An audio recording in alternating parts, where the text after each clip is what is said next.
Hello, everybody, and welcome to Chair League. Boy, these teams were completely ready to go here, Kyle. I'm not even going to sit in this stream for very long. Jay's on, the pie maker. You know us, you love us. Let's go to the draft. Yeah, they were definitely ready to get going. All right, so we got a Division II match for you guys tonight. Should be a treat. And we're going right into the draft on Infernal Shrines. On the left, your blue team, Once Upon a Team. And on the right, you've got Nightblade. Or NightShade. NightShade. There we go. So right away, what do you like on Infernal Shrines there, Kyle, for this first ban? There's so many. I mean, what's strong here is wave clear, and look, there you go. There's the Zul. There's we just saw last night in the open division where you can sit 4 people on a shrine and have the Zul double soaking. It's pretty nasty.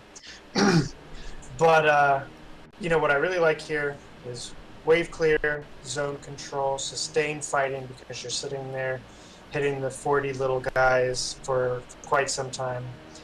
So I want to see them identify kind of which strategies they're not going for and start to target ban it out. And it looks like, they just don't even want to deal with the kind of Zul double soaking madness. This is the patched Zul.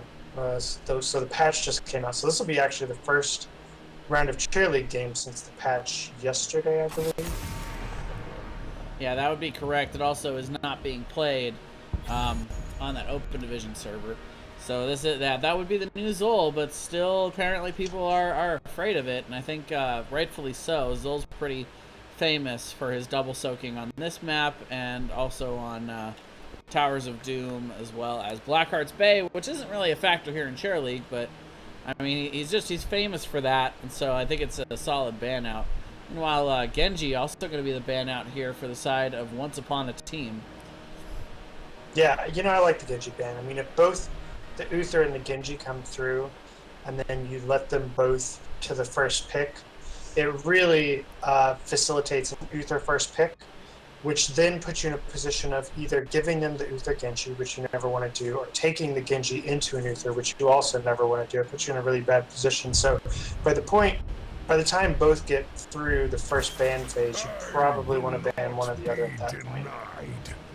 So Gul'dan coming out as the first pick.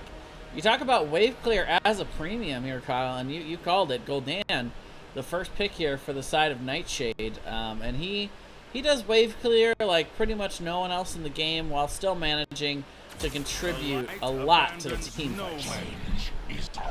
Yeah, I mean, clearly NightShade has heavy priority on the wave clear, banning out the Zul, taking the Gul'dan. They want to win the race to getting the Punisher. Meanwhile, on the other side, though, they take the Uther. Uther is just always so strong. He needs to be going in the first rotations. I'm surprised he even made it this far. Typically, you don't see an Uther make it through the first bans, and if so, he's usually first picked. He's just so powerful. And then they've got the Dahaka for the the kind of wave clear within the shrines, as well as the global pressure, which is really nice. Yeah, I was about to say, this almost felt like it had to be an Ariel pickup. That was going to be an instant ban classic for Once Upon a Team had they not taken it here. The question is what they want to round that out with. Gul'dan is not a bad hope generator, providing more sustained damage for more sustained healing from Ariel rather than more bursty damage like what we can see out of some of the hope generators. And they're going to go ahead and pick up Varian here for the moment. The strongest taunt in the game until we see Garrosh come in a few weeks. But they're going to be able to get some focus down. And we'll have to see how they want to follow that up. Usually you want good dive potential, good focus damage with the Varian. They definitely do not have that in the Gul'dan. I think it can enable him to hit more corruptions. But at the end of the day, the Detainment Strike is decent follow-up if the Ariel can position well. But they're still going to need some follow-up for that Variant. Yeah, it's interesting what they've gone here. I definitely agree. The Ariel was kind of a must-pick here because you essentially already have a hope generator. Now you can take Probably the second best healer in the meta right now. Best depending on the composition you're running. But the variant is kind of interesting here. You know, as you were mentioning, like normally you're kind of going for a single target blow up, or perhaps they're expecting, you know, some maybe like a tracer or something coming in here. Maybe they've done their homework, and perhaps Once Upon a Team likes to run tracers. You're not as worried about the Genji, or it could just be a comfort pick on this side of NightShade. Yeah, I almost feel like this has to be a Li Ming, as odd as that sounds. First of all, Anubarak being banned out is always a sign that Li Ming could be lurking.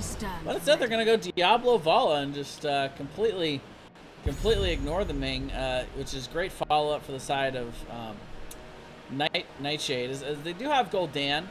You kind of think double mage is a little bit strange, but Gul'dan, I would classify him more as a sustained damage dealer than an actual mage. She feels more like a Lunara than, you know, a KT or a Ming. So I still think it could really work here as follow-up to the variant.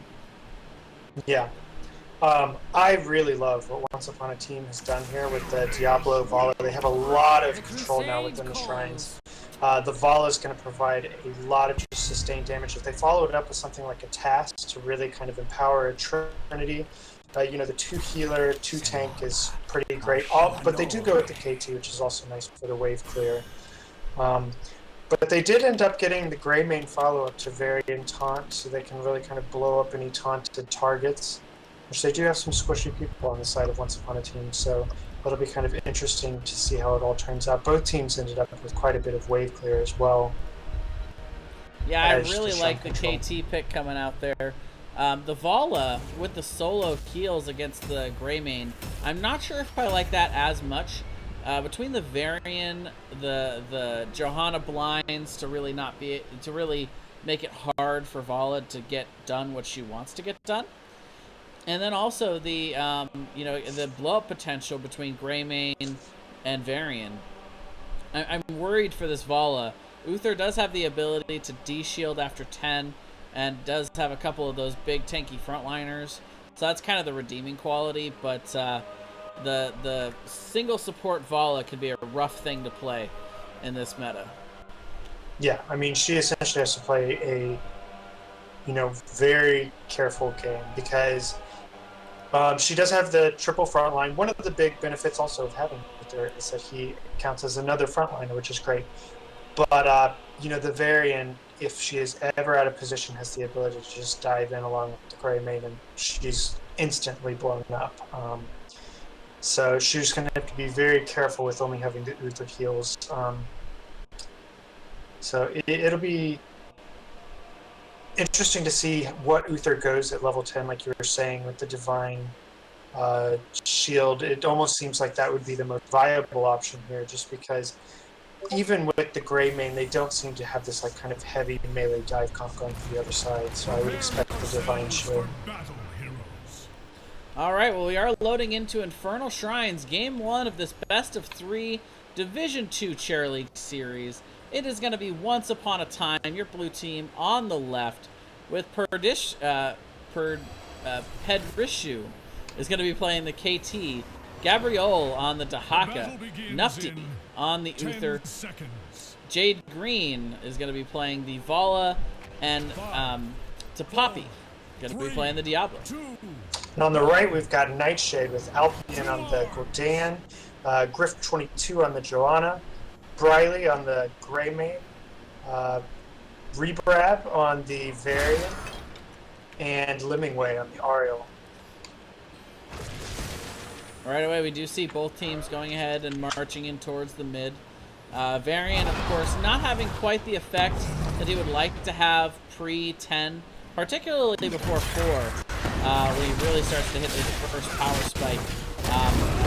It's not the strongest here, and you can see him not going in too deep here. Joanna not having that same restriction, though. We do see it is going to be Convection here on the Kael'thas. He thinks he's got a good chance to live here.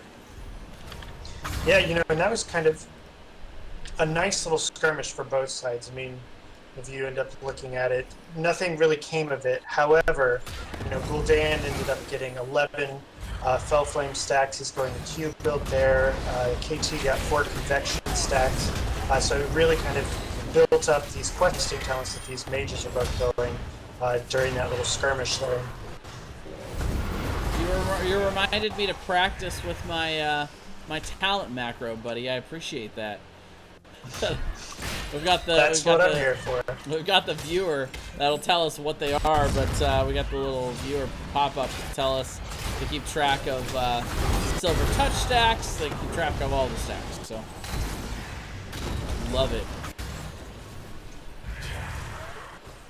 Right away, the 4-man rotation being fairly well dominated here by the side of NightShade, and they continue to rotate throughout the map here. But the spawn is going to be in top, so we're going to see Robrab actually rotating pretty aggressively here. Definitely making his way up before the rest of his team, and they're gonna both look like they're gonna start to commit to this. Level 4 right around the corner here for the side of NightShade. They should be able to pick it up first. The tongue missing there from Gabriel. Even then was only gonna have the Johanna, so I'm not sure how effective that would have been anyway. Yeah, I find it interesting. Both teams are investing 5 men to the top shrine. I kind of think when you look at the typical value you're going to get, which,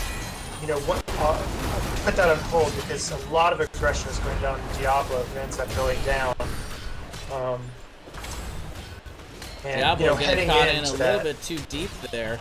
Nice dive, though, from NightShade to be able to recognize that, see that they didn't have the level 4 yet, and start to get aggressive at the right time. But what I was saying was, typically you're going to get 2 towers and a wall, maybe, if the Punisher's played correctly by the other team. So a lot of times, investing into your soak, trying to push elsewhere, putting pressure on the map in these early objectives ends up oftentimes getting you more value than investing 5 into the Punisher, especially on the side of Once Upon a Team, who was down the talent tier going into it. Yeah, it's kind of that old risk-reward argument. If you invest 5 to the shrine, you better win that shrine, because otherwise you're missing out on soak in the other 2 lanes, and then you don't even end up with the Punisher out of it. But if you invest 4, and you get a good shot at poking at it, and you've at least got your best wave clear soak in the other lanes, you at least guarantee yourself the XP. I mean, most pro teams, most of the most experienced teams, I almost never see any of them 5-man commit to these early Punishers. The first 1 or even 2 of the Punishers. Mm-hmm. Yeah, and that's why a lot of times you're starting to see these really powerful solo shrine contesters, like your Sonias. There was Kerrigan for a while there. He was in the meta.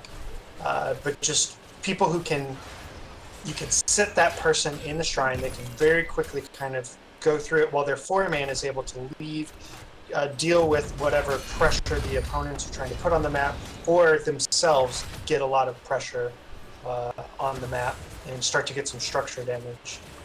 Yeah, I gotta give a lot of credit to Gabriel there. The strong 5-man rotation has been roaming around here for the side of NightShade.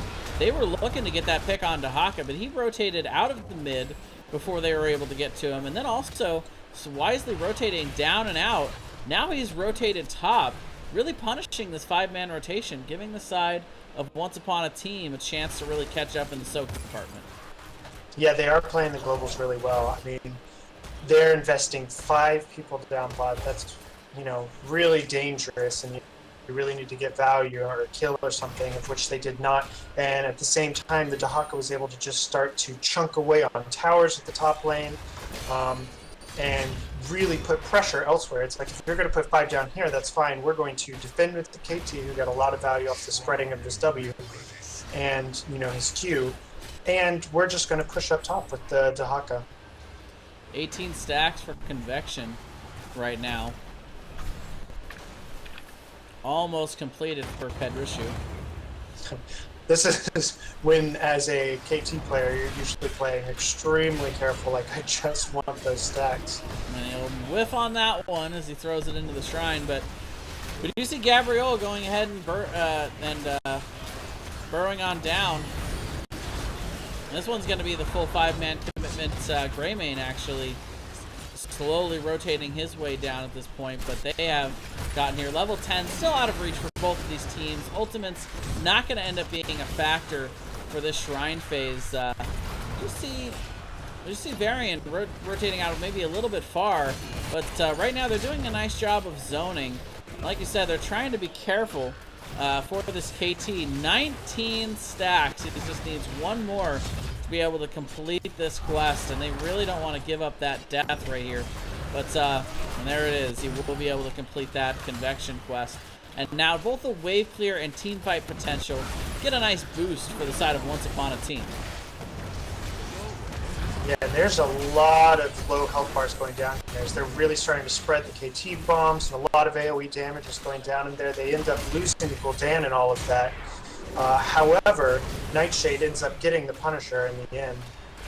Yeah, a couple kills going over to the side of Once Upon a Team, but they will get the return kill on Uther, and the Punisher actually trying to get involved here to get a little extra. But we'll be pushing into this bottom lane. The front wall has already taken a beating here for the side of Once Upon a Team, but level 10s are in for both teams. We are going to see the adaptation on the Dahaka. It is going to be Divine Shield for Uther. Phoenix going to be selected for KT for the additional wave clear. Really nothing too ridiculously surprising, except for the falling sword coming out from Johanna. Griff's going to be looking for some extra displacement and dive potential in this one. Yeah, and you know that it was kind of a buzzkill, you know, losing the Punisher there, because that was one of the most impactful swings in the game. The Once Upon a Team ended up getting the level 10 advantage earlier than NightShade, but lost the Punisher, took some deaths, and got no advantage off of that. And, you know, going back to how they played the Punisher phase, actually, hold up, they might be going in for a gank here on the 4-man, but the Gul'dan ultimate comes down. They're zoning out the Uther, and in fact, with the Divine Shield, he saves himself, and with the armor buffs, ends up being able to get out. And this looks like it's just a, 5v5 brawl happening in the middle. The turn is real. Once Upon a Team able to turn that around and actually end up killing the Johanna. However, the return kill coming out onto the Uther is also going to spell some trouble here. And the cocktail finish. Briley getting in there to get the last hit onto the Vala. And it is going to end up being a 2-for-1 exchange in favor of NightShade. Yeah, what I was saying earlier was it would have been nice on the side of Once Upon a Team if they could have held the Dahaka up longer. It was very close to the 10 flip. So what you would like to do is kind of 4-man contest when a really advantageous moment happens where the Dahaka is going to get a kill or it's necessary for the team fight to occur at that moment. Then you bring the Dahaka down. The Dahaka came down kind of early. What you really want to do is pressure to the 10. You want to be the first team to 10 sooner. They ended up hitting 10 before the opposing team, but had they held the Dahaka up top, they would have gotten an impactful moment rather than losing all the impact of getting the 10 flip before their opponents. Yeah, now it's pretty much even kilter here for these levels as another shrine has spawned. But quick rotation here by Once Upon a Team. They are definitely going to get the advantage in this one. Gabriel waiting in the wings, hits the tongue drag onto the Varian. However, that's not exactly the target you wanted. The taunt coming in and the damage coming out from NightShade. They're able to take down Vala right away here. And the sustained healing is real coming out from Lemmingway. Able to keep his team alive. The Aegis coming down to deter them from damaging the Varian, who is also very low. The Detainment Strike almost going to be enough to take down Gabriel. Apin is still looking for it. Not quite able to finish off the Dahaka, but still a 2-for-0 exchange. And they are going to be able to not only surpass in the minion count here, but probably end up taking this Punisher. Yeah, they were bunched so tightly that the Gul'dan got insane value. He was laying down an incredible amount of damage, and when you have an Uther who's more of a kind of like single target burst healer, he cannot keep up with that level of sustained damage going down on that many heroes, and they just weren't able to keep up with it in that team fight.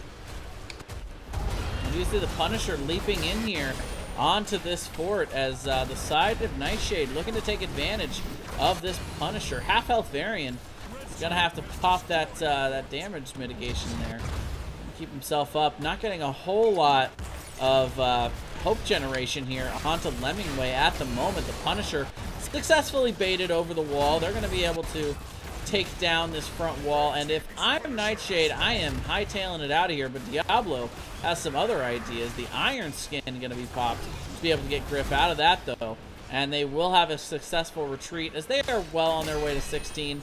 They got no reason to risk anything here, Kyle.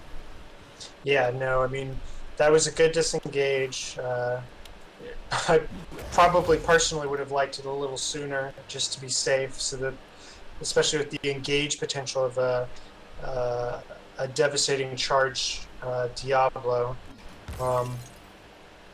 Uh-oh, Briley. Getting rotated on here. The Cursed Bullet kind of whiffing. Or even getting Gabriel to come on up using the Global. And Briley successfully kiting him around a bit, but will eventually fall in the top lane. That's going to be a nice pick going over to the side of Once Upon a Team. Yeah, that was good. After investing a 5-man, you need to lock down the kill there. This is a very aggressive rotation on the side of Once Upon a Team, and they might even pay for it without having the 5-man there. And the Gul'dan Horror fight hits 4 people, and Joanna is stuck in the middle of them. Her Iron Skin's down. They're trying to target her. Not exactly the person you want to ideally be targeting, but she might go down here. But the Gul'dan is being able to just lay an incredible amount of AoE damage again if they're so bunched.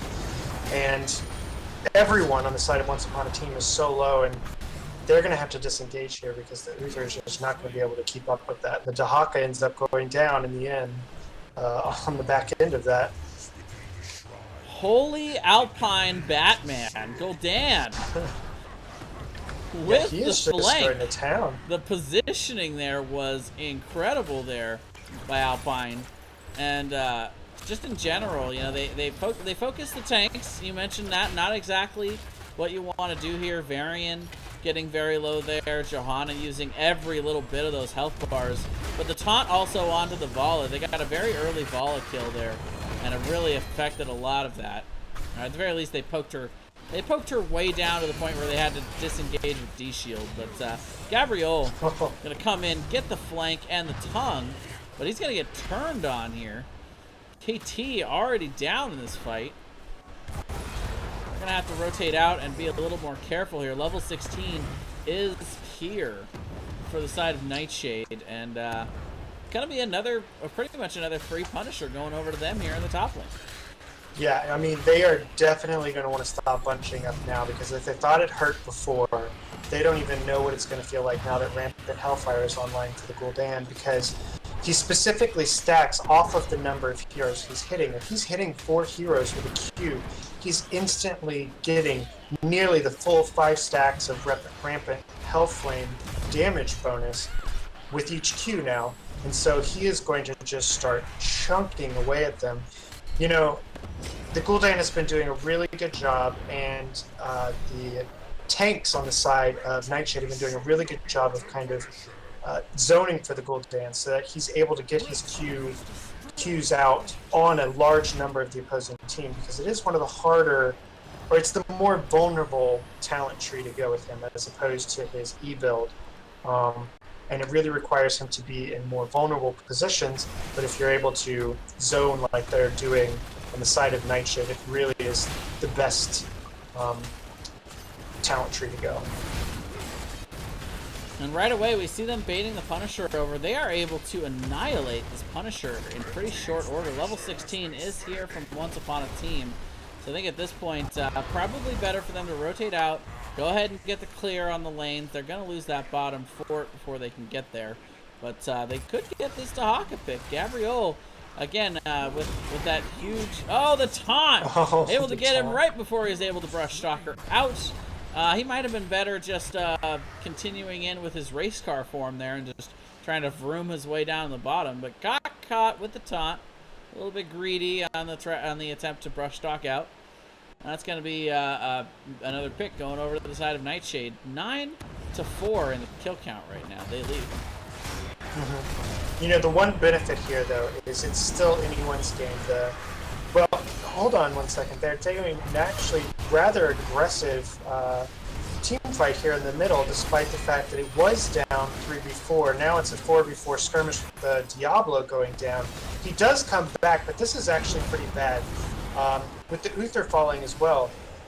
One of the things, you know, a Diablo that comes back is not necessarily good. Sometimes you almost want to go the full time not to lose your soul stacks, because so much is empowered by his soul stacks. I mean, his Devil's Due is empowered by his soul stacks, his Soul Shield is empowered by his soul stacks, not to mention just inherent to his trait, his health is empowered by it. So it really hurts, because now he's going to have to build up to be able to be effective in the team fights. So that's really going to hurt them there. Yeah, gonna take him a while to be able to clear out enough lanes to get those souls back. Level 20, only half a level away here for the side of NightShade. So they're gonna have the opportunity to be able to soak and get this level 20 before this shrine really needs to be hard contested. It does look like they've got the rotational advantage onto it, though, if they do decide to rotate on it. But in the bushes, lurking here, it is the side of Once Upon a Team, looking for an aggressive rotate, trying to catch somebody out. And Tabapi does come out, but gets hit by the cursed bullet. The focus damage is real. Those souls not back yet, and it's going to be completely blown up there. We do see the D-Shield coming out to try to save the Vala. We'll be able to back out of that situation for the moment. And they're trying to get the KT damage out as much as they can, but they are down this level 20. The turn is real, and NightShade takes yet another very favorable team fight and gets a 3-for-0 exchange for it. Yeah, and that was what I was talking about. The Diablo, without the shield, the souls, was able to get blown up so quickly. And on the side of, you know, Once Upon a Team, despite the fact that they were the aggressors, they really kind of lacked any focus fire there. The Diablo dove in and looked like he kind of regretted it right after he did so. They were kind of on the indecision about whether they were going in, not going in. Meanwhile, on the side of NightShade, they were, you know, all in, focused on the Diablo, blew him up, and they had much better focus fire and ended up with the very convincing win in that team fight, giving them the jump into the level 20s, which now is going to give them quite a bit of control here on the map. No, I'll guarantee you that Diablo regretted it the minute he got hit by that cursed bullet.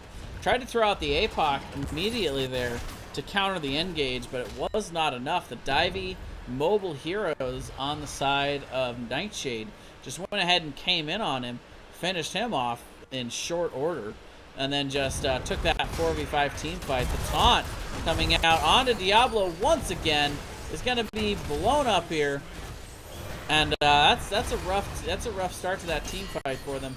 I don't think that Horrify quite hit the mark from Alpine. Gonna spread them out and allow them to get the keep for free, but the Punisher dives in on the Vala. They're going to be able to get the D-Shield out of that. They are trying not to spread the bombs here, though. The bomb spread, Varian getting pretty low, but they are on the core at this point. Punisher dives in, will finish off what he started with that Vala in the last jump.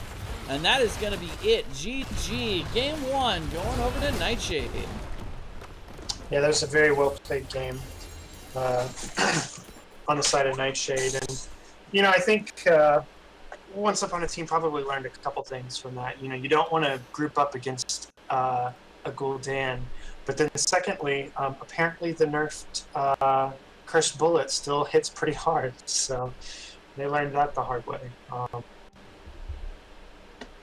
I really liked the rotations on the side of NightShade. I think Once Upon a Team had so much opportunity to have, macro control. They seem to be playing the macro game pretty strongly at the beginning, but then they just started 5-man rotating, keeping the Dahaka with the group. I never really saw any strong engages, which this comp has such a possibility for with the Diablo Dahaka. And, I think in the end, that was one of the things that kind of hurt them. I mean, a lot of times when you're the aggressor, you have a better chance of winning a team fight, but they just never had a very kind of cohesive, synergized engagement in any of those team fights that I saw. Yeah, I think the big problem with their comp is they have a lot of heroes that are good in the meta. They have a lot of heroes that are good in on the map specifically, but I don't know what their combo was. Whereas on the side of NightShade, it was incredibly obvious. It was the variant taunt into the Gul'dan damage with the Greymane Cursed Bullet and his dive in with Dark Flight, and then Johanna's there to also aid in slowing them down with Condemn and zoning for those, zoning for the Greymane, and then of course Ariel's getting hope from Gul'dan and keeping the whole team alive. I mean, you're right. It was all about the synergy in these comps that led to who won and lost that match, 100%. Yeah, and when you look at it, I mean, right off the bat, kind of in the draft, a lot of they set themselves up with a lot of difficulties. I mean, you see the Gul'dan go down, so you lay down the Uther. Uther is fantastic, certainly not a problem. He heals He has a very difficult time healing into the Gul'dan. So what you're going to need to do if you're going to go the Uther is you're going to need to empower a composition that takes care of the team fight quickly, because what you don't want to do is get into a sustained battle with a Gul'dan Ariel, which you are then giving up willingly to the other team. So what I would have liked to have seen is either gone the Uther Greymane themselves and just like really bought in on the aggression. We're going to go a dive comp, we're going to blow that Gul'dan up or some such.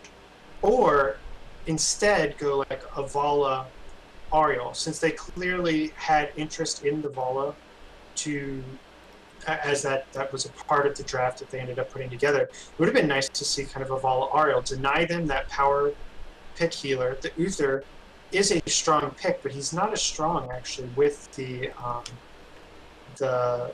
Gul'dan. Uther's not a great Gul'dan healer, because Gul'dan needs kind of sustained heals to kind of keep up with his mana trait where he takes his health. So I would have liked to have seen kind of a change up on the first two picks. And if I remember correctly, they went to Dahaka. So I'm not as upset by that. Had they followed up the back end of the draft with more aggressive dive blow up heroes, as opposed to the sustain ranged damage kind of approach that they ended up going. Yeah, I mean, I like Vala in most situations, but in that draft, I really just didn't think it was the right choice. They didn't have the healing that they needed to really be able to enable a Vala to begin with, and then they also just, like you said, it wasn't very good follow up, especially considering that they had the aggressive focus comp on the other side. You knew that was coming with the Varian, so it just that pick gave the first juicy target. And if you're planning on going Kael'thas, then you really don't want to have the double squishy in the back line. You'd rather have somebody else either in the front line that can that can really aggress and get more CC out and aid in blowing somebody up, or you want somebody that is in the back line but can play a lot more safe than the Vala. Yeah, and one of the things is they have the Dahaka, whose kind of play style is to split soak, pop in from a bush from behind. Then you've got the Diablo, whose play style is to dive into the other team. Who's left to peel for the KT Vala at that point, like you were talking about with the double squishies? I mean, it kind of puts them in a pretty difficult situation. The only way you can deal with that and mitigate that is to really focus fire and blow up a person right away. And it needs to be empowered by Diablo hitting Q stuns as well. And with going Devastating Charge, I just didn't see enough of those engaged stuns as well to kind of pull off what they really needed to for what was a difficult and probably unideally composed draft. Yeah, one of the things we always talk about is the difficulty that you're going to have in pulling off your comp, and I definitely think that time around, Once Upon a Team drafted the more difficult comp to be able to play with. So we'll have to see if they make those adjustments here. Tomb of the Spider Queen going to be our second map here as they attempt to win this one and bring it to a game 3. They're going to have first pick, first ban in this scenario, so it was indeed NightShade's map pick of choice. And I don't know, I'm seeing 3 pretty common map choices right now in competitive play. It's usually Infernal Shrines, Battlefield of Eternity, and Tomb of the Spider Queen. If you're deviating from those 3, you're going against the grain. Yeah, it seems to be all we seem to be casting are these matches. All I seem to be playing are these maps, which for me is actually, a lot of fun. I love Tomb. I love BOE. I find Infernal Shrines to be frustrating sometimes just because there's so many different strategies that can come out that you have to be prepared for, and it can be very difficult on the spot to deal with some funky strat that comes your way. But these are a lot of fun maps that are kind of gained popularity, so I'm all for it. So right away we see the commitment yet again from NightShade to make sure that Zol is not on the other side of the arena here, banning him out. But the first ban, Anubarak, I really like the prioritization here from the side of Once Upon a Team on the Anubarak. They've now banned it in both games, not wanting to go against that web wrap. And this time they go with the Greymane. I think that's a much stronger start for them in this draft. Yeah, I mean, they have a... and we have the Gul'dan Ariel on the other side. So both of these teams are kind of going into similar play styles. Now here, I know we just talked about the Uther into the Gul'dan Ariel, but now that they have the Greymane, I would love to see the Uther here. I think it would be fantastic to go kind of a... They could even go the Uther Diablo. Like, I have a lot more faith now that they can kind of go an aggressive dive. We're going to blow someone up kind of composition, which Uther is great for, because when you take these burst healers, you're really wanting to just dominate the team fight immediately. Instead, they go heavy wave clear with the Joanna and the Asmodan. Yeah, so this could be the old Johanna, Asmodan, wave clear, get your stacks comp, which we've seen on Tomb of the Spider Queen. This hasn't been as popular recently, but I forget the name of that talent. I want to say it's Taste for Blood, but I think it might be the other one. I believe it is that one, because the other one I think is Sieging Wrath off of hero hits. Which, you would think would be the other way around. Those names are always confusing. But we've seen some pretty crazy things on some of these maps. The stacks can go all the way up to 500. We'll have to see how Once Upon a Time ends up doing that. A pretty early pick into that. I kind of don't like how early their full strategy was revealed here. I mean, they still can, flex a little bit, but not prioritizing the support means they're going to lose out on the opportunity to grab Uther, and they're going to get choked a little bit on that healer chokehold, and it's going to really give a lot more power over to the side of NightShade for the rest of this draft. I completely agree. They sacrificed a lot of really powerful picks to take it that early. I mean, I can see what's probably happening. This is their maps, or this is not their map selection. Okay. But they came in with a goal of what they want to run, and I think they were just scared that they were going to get it, taken away from them. And so they took what you probably could have picked up as a 5th pocket pick and took it in the 2-3 swing, sacrificing the Uther.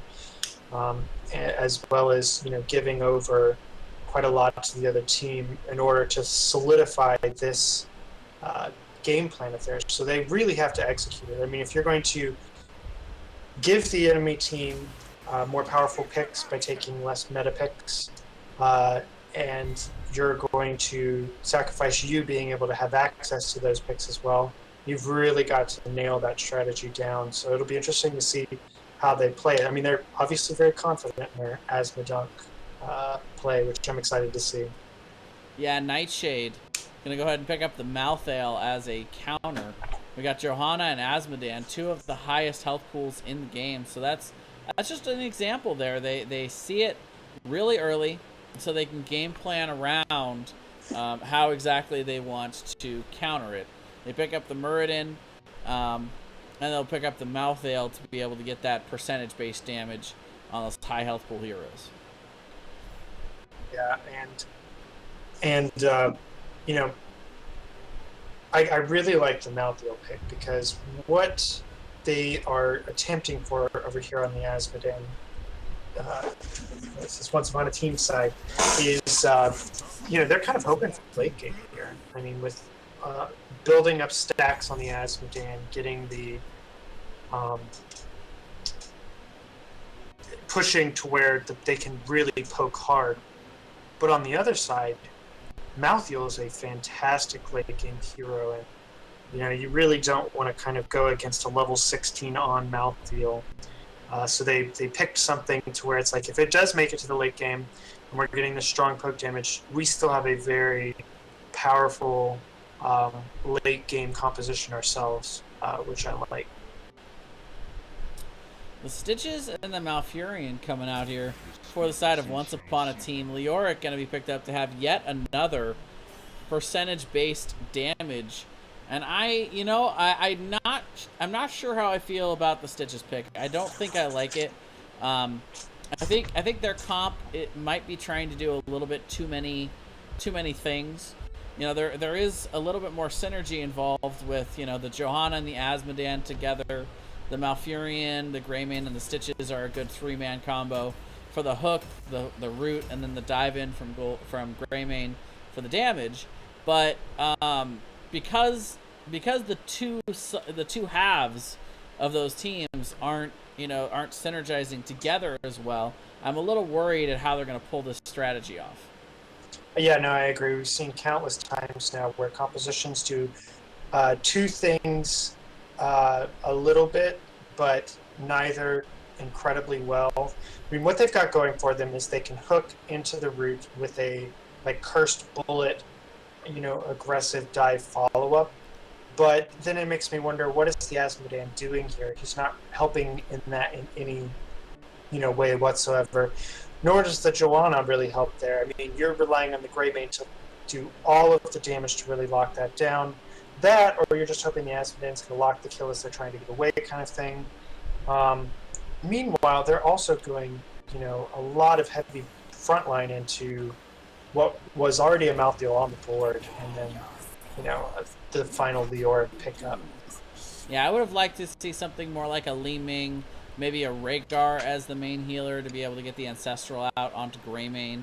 But we'll have to see how they can pull this off. We are loaded in here onto Tomb of the Spider Queen. Once Upon a Team is going to be your blue team on the left with Nufty playing the Malfurion. Gabrielle going to be on the Greymane. Tapapi going to be playing the Johanna. Jay Green is going to be on the Stitches, and Pedrishu on the Asmodan. And on the right, we've got NightShade with Alpium and Limingway, both on the Gul'dan and Ariel once again. Griff 22 on the Malthael. Rubravo on the Muradin, and then Briley on the Leoric. So we are going to see the Gul'dan being the Hope Generator. No big shocker there. However, Malthael also well known for being a pretty decent Hope Generator in his own right. But right away, a decent amount of damage onto Tapapi. Start chunking these big health pools right away. They do send the Greymane down to the bottom lane. So the question being, who is going to be the solo laner? They are going to send down Malthael. I think a couple good solo lane lane options with the Leoric as well.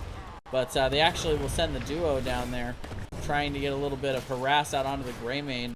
And we've seen this strategy coming out a little bit more often lately, Kyle, with instead of going with the 4-man rotation, they have one person that rotates to bot regularly and then rotates back to mid to meet that top rotation coming down to mid.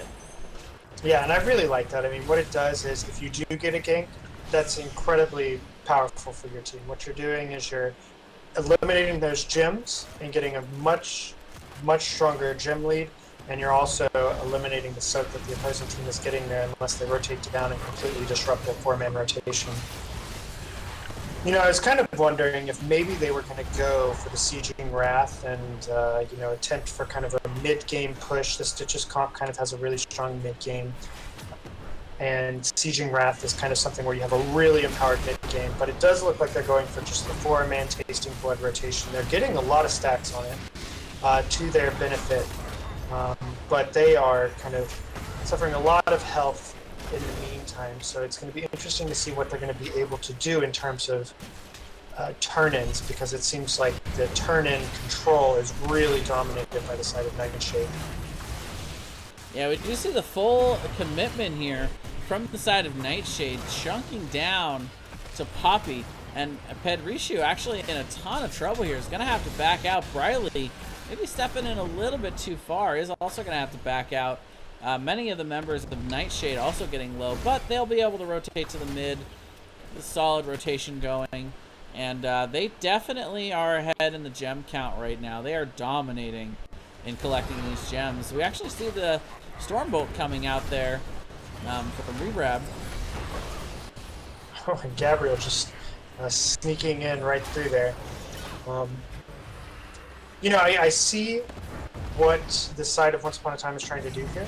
They have, you know, an incredible amount of wave clear control. I mean, between the Taste for Blood, between the W build Malfurion, between the Slam build Stitches and your Joanna, who's got the, you know, the extra minion damage built into her kit now, baseline, you know, they do a lot of damage. They just have no ability to go up and grab the gems because they can't actually get any like lane presence. And there's the hook onto Alpine. They are able to get him down there.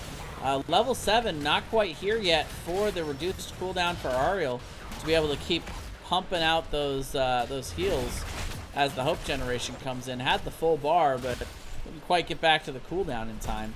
That's a nice solid pick there. You know, I was starting to look at that and think to myself, you know, there's the hook onto Gul'dan, the dream hook into the root, but they weren't quite able to follow it up. But they did end up getting it. But as soon as this Ariel's heals start coming in at 7, it's going to be a little bit tougher. Also, I feel like it's an interesting rotation here. When they have the Leoric as somebody who can definitely be winning the solo lane in the bottom, that they have Malthael in the bot lane when the Malthael is the big counter to the comp here from on Once Upon a Team. Yeah. Yeah, it is interesting because he can kind of, you know, Leoric is a bit of a counter just because of his W. He is going to W build. But Malthael can spread around his trait to everyone on the opposing team, just throw ease down the lane. You would think he might be a bit more powered up on the top lane. You know, also provide extra damage. Like there, the Gul'dan goes down, then they've got 2 tanks and a healer, which actually they were able to turn around with and, you know, fight into them. But I think you're right there. It might be more advantageous to switch where they have the Malthael work. It's an interesting decision. So we do see the 3-man rotation. They're going after Gabriel here. We do see the cutoff here and the body blocks, and that's going to be a pick going over to the side of Nightblade. And that's going to be their first kill of the game, 1-1 so far. So not a whole lot, for the amount of PvP brawling that we've seen, not a whole lot of kills. Right now, Taste for Blood up to 122. So they are getting some solid stacks. That's going to end up coming in pretty strong a little bit later in the game. But first Webweavers going over to the side of NightShade. We'll have to see what they can get from this. Yeah, they're going very aggressive. You know, one of the benefits there was at least Gabriel had a turn-in, and he only lost 6 gems. It wasn't a major loss you can sometimes get with a solo laner dying like that. You know, one also nice thing is going the Sieging Wrath build is going to be really great into the Ariel later game. But meanwhile, up top, I was missing all this aggression as both the Joanna and the Stitches go down as they're just investing heavily 5 men to the top, which is a great lane to invest all of this into because it's the boss lane. It's the one you want to open up if you're going to open up a lane. And so rather than kind of split soaking, trying to get experience in all the different lanes, they're going to just make sure they get the top fort. And in the meantime, Once Upon a Time is just splitting to the lanes. They knew they were going to lose the top fort and just let the bleeding happen and kind of cleared up in other areas, while NightShade is actually going for a pre-10 aggressive boss that Once Upon a Team isn't even sniffing out. Yeah, they clear that boss lane, and they're instantly going to pick up the boss here. Going to give the side of Once Upon a Team something they have to rotate to counter. Not enough gems right now on the side of Once Upon a Team to actually be able to get it. Level 10s are here right away. We see the whip into the Entomb there. Going to catch the Stitches out, but they are still going in here. The 5-man commitment is real as they continue to push with this boss. I really like this call. I feel like they get that pick, they can continue pushing here, and later on in the game, they end up picking up another one of these bosses. They can continue steamrolling this to where they have that win condition pretty early. Yeah, no, this was a fantastic plan. They knew they were about to get the 10 swing, and they had just cleared the top fort, so they're going to take a boss to keep, try and get an early keep off the back end of having the level 10 advantage, which I really love, which... they are just coming in so aggressively, despite this fact that Once Upon a Team has these level 10s here with the Twilight Dream going down, the poke damage coming down from the Asmodan. They were still able to get the keep. I'm interested, they seem like they're still pushing in here and might be playing for core, which I don't know if I would go for. Maybe they're just trying to bait a mistake from the side of Once Upon a Team, and it does look like they are in fact disengaging now. But I just wanted to add one more remark about how last game, Once Upon a Team had an unfortunate 10 advantage to where they weren't able to take advantage of it. But NightShade in this game really demonstrated how powerful it can be when you really capitalize on the level 10 advantage when you get it over the opposing team. Yeah, staying a little bit too long there for my taste, but they do end up trading out the Gorge for just a kill onto Leoric, so that's not really that's not really something that NightShade is going to be incredibly worried about. But they do end up getting the keep in the top. They are still controlling the map, controlling the turn-ins. They lose the bottom fort to the Greymane, but I still think that's an amazing trade for them as they try to clean up this mid-camp that was captured here by Once Upon a Team, trying to give themselves maybe some room to try to secure the turn. And they have enough gems, but right now, good zoning, good stall out here by NightShade. Yeah, and this Asmodan poke is actually starting to do quite a bit here. Alpian cannot stay high right now, although he misses that one. But at this point, they're also low. They were able to finally turn and start to get some kills as the Malthael goes down, and they end up getting the Greymane kill on the other side. Alpine so close there, losing his life to that big orb there from Asmodan. However, it does end up being a 1-for-1 exchange, and Briley is not quite done with this yet. He will end up wraith walking away. See the damage starting to roll out from the Asmodan. He does have top hero damage over on the side of Once Upon a Team, so that's only going to continue to stack. His stacks are at 178. I think that first cutoff is... Actually, I don't know if there is a big cutoff. I think it just scales all the way up to 500. Yep. All right. You can tell that I'm a big Asmodan player, right? Well, it's been so long since we've actually seen this build played that I didn't know if it had been changed up too much either. So again, we do see the posturing here in the top. Bedrishu is going to try to get the turn in, but is actually going to disengage from that. He'll throw out, get a huge poke down onto Rebro. But the nice condemn there to pull them all together, actually aiding in Lemmingway's healing a little bit. Crystal Aegis coming down to save Muradin. Stitches will be the first to fall, and Azmodan trying to get the damage out, but not quite gonna be enough. The turn is still here. They're gonna get another couple picks, 3 for nothing, going over to the side of Nightshade. And Gabriel trying to do what he can, poking from the bottom, but he might be stepping out too far. Briley gonna force him back. They're gonna end up taking this mid fort, and they prevented yet another turn in here from Once Upon a Team, as we are at the level 13 mark. They still have not secured that first turn. That was a beautiful Crystal Aegis by Lemmingway there on the Muradin as he popped out of the gorge. It was right before the Twilight Dream goes down, specifically targeting the Muradin as they were attempting to take him down, putting a Crystal Aegis target, like not only saving the Muradin, putting the Crystal Aegis target in the middle of the other team, causing a lot of disruption, damage, chaos, CC, and then allowing Muradin on the back end, having not been silenced, to then pop his ult and be able to participate in the team fight and turn around and get several kills then off of that setup. Well, Crystal Aegis is actually one of the top ways for Ariel to generate hope for herself. You know, you hit even 1 or 2 heroes with that Crystal Aegis, you end up filling your hope bar pretty well that you're able to drop that heal on the Aegis target. So that plus the, like I said, the Avatar, definitely able to keep Rebro up.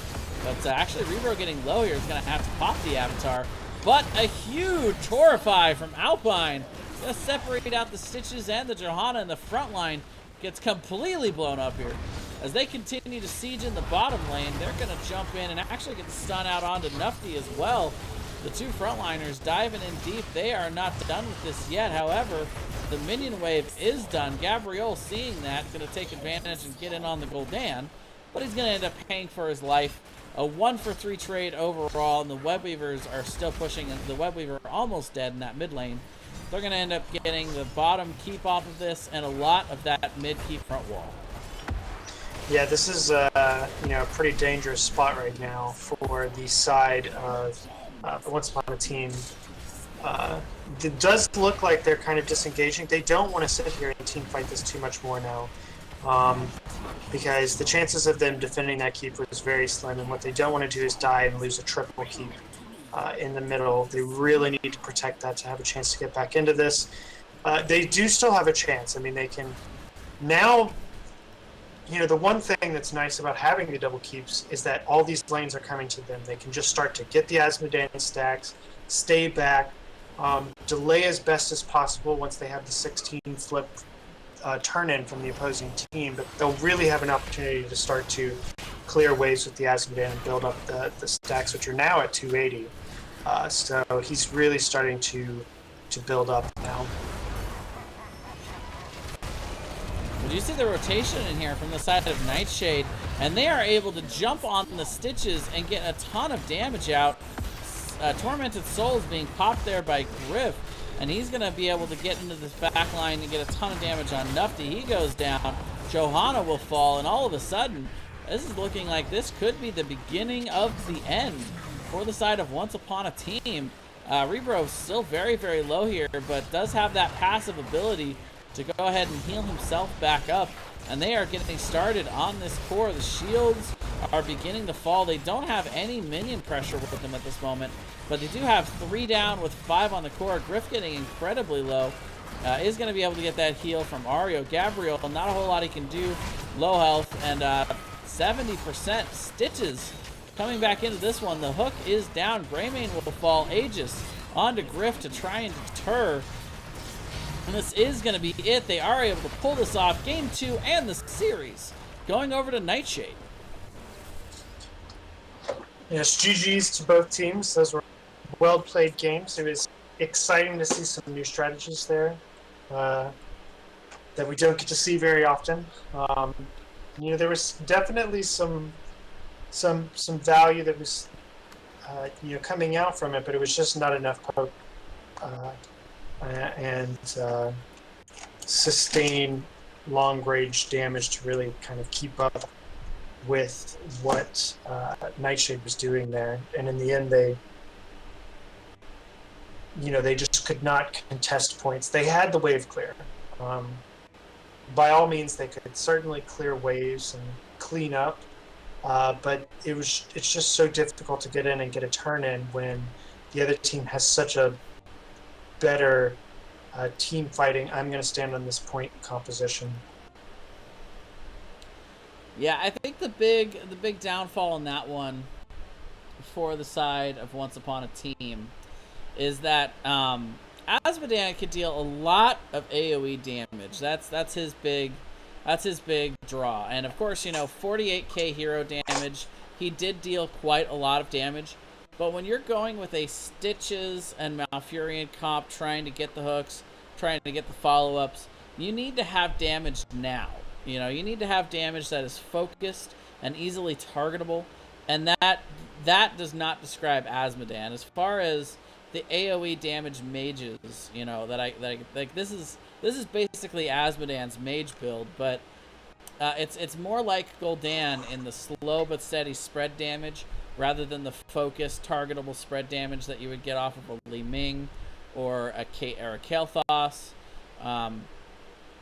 even a Jaina.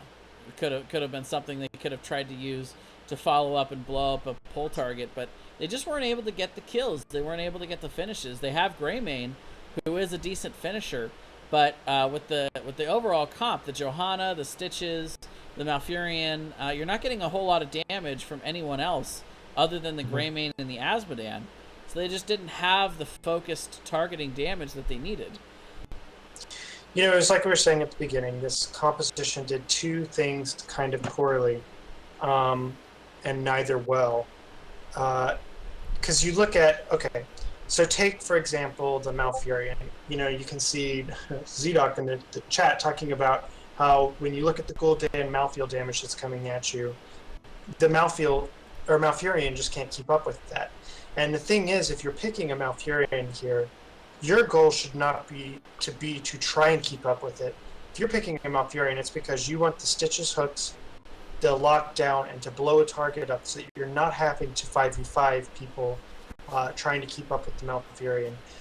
On the backside, you have a Greymane. They did a lot of 4v5 skirmishing or like 5v5 skirmishing where they kind of like truly team fought, which is not something they're going to want to do with the Azmodan. What they're going to want to do with the Azmodan is just continue to whittle away on them until they cannot hold a point, until they can't keep up with them. But what you have is a Stitches comp that really wasn't able to like pull and lock someone down, like you said, as well as a poking comp that doesn't want to engage, doesn't want to get too nearby the enemy. You really want to kind of play the map, kind of poke in, sustain, maybe with like kind of a Tyrande Owl kind of thing going on where you're just really laying down damage away from the Ariel, because the Ariel benefits from these team skirmishes that they were doing a lot of, because she loves for the Gul'dan to be able to stand there, get these fights in, have, her team sitting there laying down the damage. And they had a great counter with the Azmodan to the Ariel, because you can just poke out of team fights, but they just team fought so much. You have to find ways to play the map while not skirmishing with them. And when you do skirmish, what you're doing is just looking for a hook and blowing them up. And it's just too hard to kind of try and synergize those three things together, I think, here. Yeah, I think for the side of Once Upon a Team, they really wanted these team fights to last no more than about 5 seconds or so. If you're getting in a long-term scrimmage, you're going to get poked down by the Malthael and Gul'dan damage over time that they're able to put out. And Ariel, definitely a superior healer in that arena to Malfurion as well. Malfurion used to be a little better at it, and Malfurion gets a huge healing spike at 16, which allows him to skirmish a little better. But I think in the early game, the wheels kind of fell off a little bit for Once Upon a Team. They were doing a good job of rotating around, building up those sieging wrath stacks, but eventually they got a little bit too into the skirmishes, and they didn't give enough ground to the side of NightShade, who had definitely had the stronger early game comp. And I think that they could have possibly turned that around if they had played it a little bit differently, played a little bit more patient, and just, you know, given ground when they needed to be able to try and come back later. Yeah. I mean, I think it just comes down to knowing your win conditions. How does your comp empower you to win? And, you know, I think what Once Upon a Team knew was how their composition lanes. You know, they had their rotations down, like you said. However, what I don't think they were able to accomplish here was, how does our composition play to the objective here? How do we engage and interact with the other team with the composition we have? How do we point control? And how do we push the map with what we have? Because what we saw them do is just attempt to rotate up and down, up and down. They weren't able to get turn-ins. They weren't able to even lock down gyms because they weren't able to get any lane pressure, and they weren't generating pressure in other areas of the map. They were just kind of they were just pushing for their 4-man rotation, build the Asmodean stacks, and then they didn't know how to play with the Asmodean stacks in the back end. Meanwhile, though, I think NightShade put together a very, you know, cohesive composition where they understood what their win conditions were, where basically, you know, they're a lot better at team fights when they can get the engagements. You would see they were doing everything to disrupt the opponent's Once Upon a Team's rotations. They would stand within the shrine, the turn-in points, and make them do long rotations, kind of skirmish with them whenever possible. I mean, it really kind of played to their favor, and they knew when to take team fights and to kind of pressure Once Upon a Team into taking fights that they were far better equipped to win.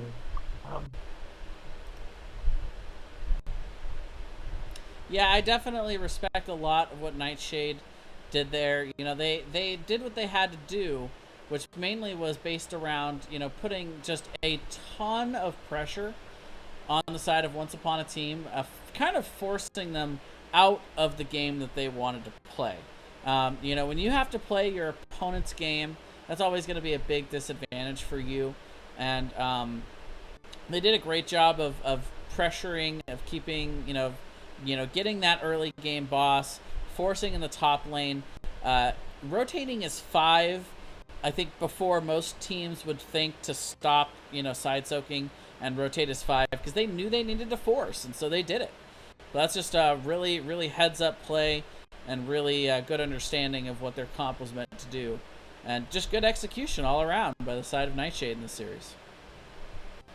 Yeah, and one thing we do have to mention, one of the most impactful moments to the entire game was the fantastic shot calling the side of NightShade when it came to, what do we do when we get our first turn in? How do we use this to our advantage? And they could not have gotten more from it than they did. They pushed the top for it, got 2 kills off of it by investing 5, and then waited it out, knowing the 10 flip was about to happen. And so pre-10, when the opposing team wouldn't have expected it, they took the boss and then pushed with the boss to the keep by getting 10 right then. And it was a narrow period of time where they were going to have level 10 over their opponent. And they were able to time grabbing the boss such that they got a full boss push to the keep while having the heroic ultimate advantage over the opposing team, which was really well played and set them up for, you know, a really strong rest of the game. Alrighty, guys. Well, that's going to do it for us. Thank you very much for joining us. Congratulations to NightShade coming out, getting a big win. Once Upon a Team, thanks for coming out. It was an excellent showing on both sides, I would say. And just in general, thanks for coming out and watching, everybody that stopped by. I think this was a pretty solid series. I would have liked to have seen it gone to that game 3, just like we'd like to see all our series. But NightShade was just in a hurry, man. They wanted to get out of here. get on with their evening. So can't really fault them for that. Kyle, thank you for joining me, man. It's always a pleasure. Yes, thank you for having me. GG's to both teams, and I appreciated the opportunity to come on. And just as a shout out, if anyone's watching and enjoyed it, I'll actually be casting a chair league match later on in an hour. Actually, Jason's team, RK Red, is going to be going up against Phoenix at 11 Eastern. And I'll be casting that. So if you want to check that out over at twitch.tv /RK_the Pie Maker. That should be quite a fun series, I think. Yeah, I'm actually going to go ahead and pop the links down here for both casters. You can see Kyle's Twitch stream over there, The Pie Maker. You guys can go check that out. Hopefully we're going to get our first win tonight in the Thursday League. It's been the tale of two nights where, you know, we've been 3-0 on Tuesdays, but 0-2 on Thursdays. So hopefully we could break the streak and get a win tonight. Thank you for casting that later, Kyle. I'm gonna look forward to rewatching that one for sure. But that's gonna do it for us tonight, guys. One shout out I did want to throw out before we close out the cast is Easy Sunday Morning Hots. If anybody's looking for something fun to do on their Sunday mornings, we're opening up a new amateur tournament. Registration is 11 a.m. PST, and an hour later we close registration and start the tournament. Just pop on our Discord, let us know you want to play. It's that easy. You type !ESM here. I'll actually go ahead and throw that out in the chat as well. So I hope you guys will come out for some Easy Sunday Morning Hots as well. And we'll see you guys next time for more Chair League, more ESM, more Heroes of the Storm, and more Blizzard in general. Have a good night, guys.